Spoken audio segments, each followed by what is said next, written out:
The next one here is split screen. So we need to kind of talk about this a little bit. This is one, Marcus kind of talked about it a little bit this morning, in kind of being able to open up multiple things at the same time. You saw Megan do this in her Google Classroom session when she had the teacher view on one side and the student view on another side. And so being able to split your screen, if you only have one monitor, so like I only have one monitor. So I'm hanging out here with my little Surface Pro and I just have one monitor. I don't have multiple monitors to be able to pull up one thing on this side and one thing on this side. And so I use split screen a lot. And there are multiple ways to split your screen.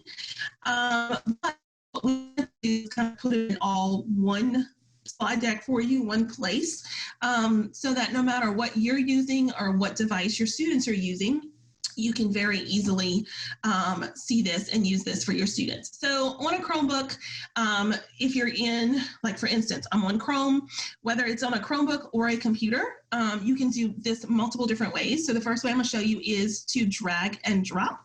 And so if I take this presentation right here and I click on the tab and I pull it down, you'll see that it kind of pulls away from all of my tabs that are up there at the top. And so I can kind of have it over by itself. I can minimize it, hold it, and drag it over to the left or to the right. And when I get to a certain point, you're gonna see, do you see how my screen kind of makes that little gray box? And then if I press it. On you, Kelly, because there's a little bit of a lag, so. Oh, slowing down, okay.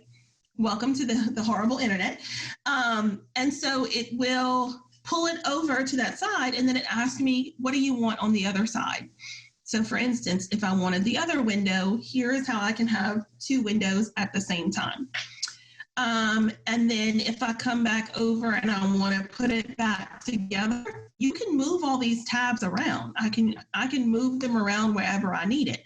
So if I want my tab here on the left to go back, I just click and drag and move it, and I can put it wherever I need it and go back full screen. That's how I usually do it, is just the kind of click and drag approach. You have multiple ways of doing this.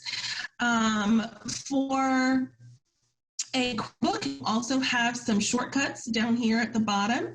So it is Alt and then your little brackets left and your bracket right will dock it left and right. As well as on your Windows computer, if you use the Windows key and then the left and right arrow. So I'll click on that now. So here's my Windows key and left, here's the Windows key and right. And then if you click it again, it goes back in the center and I can make it large. Same thing for a Mac.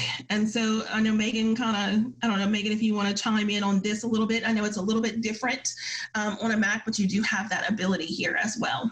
Yes, so on the Mac, if you hover over your like your green dot to make it full screen or not full screen, on newer versions of iOS, some older versions does not do this. It does give you the option to go full screen or dock it left or right, how you can see the little GIF doing that. Or you can just resize the screen and drag them, you know, one on the right, one on the left. But the tab thing that Kelly was showing you, pulling them in and out, works the same as well. Yep. And thank you, yes, any of the shortcuts on your keyboard that you saw Kelly doing, most of us I know are Chromebook or Windows, but if you are on a Mac, instead of Control, you're going to hit Command, and then the letter or whatever you hit with it is the same.